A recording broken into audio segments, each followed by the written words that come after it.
I'll never forget the sound of my parents having sex in the same bed as my 7-year-old brother. It's a noise that's still etched in my mind, and it's what led me to report them to CPS. I'm still trying to process the emotions that came flooding back when I heard them again, after everything I've been through. I moved out of their house when I was 17, but the memories of what I witnessed as a child still haunt me.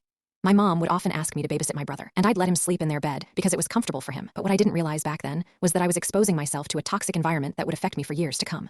I've lost count of how many times I've walked in on my parents having sex. It started when I was just 5 years old. I've talked to my mom about it, and she knows how much it's messed me up.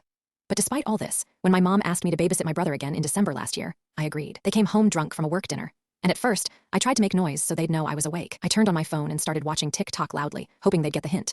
But when they stopped and went into their bedroom, I thought everything was fine. That was until I started hearing them again, and this time, I was furious.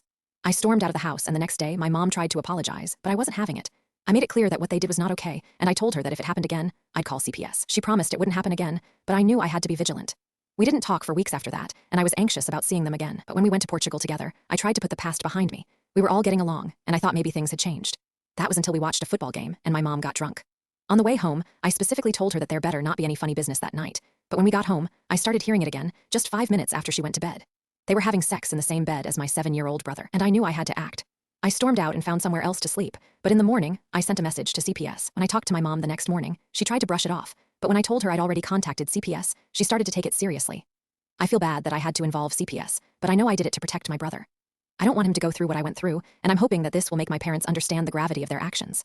I'm still trying to come to terms with what I've done, but I know it was the right thing to do. My parents need to understand that their actions have consequences, and I'm not going to stand by and watch my brother get hurt. I've been through the trauma, and I won't let them put him through the same thing.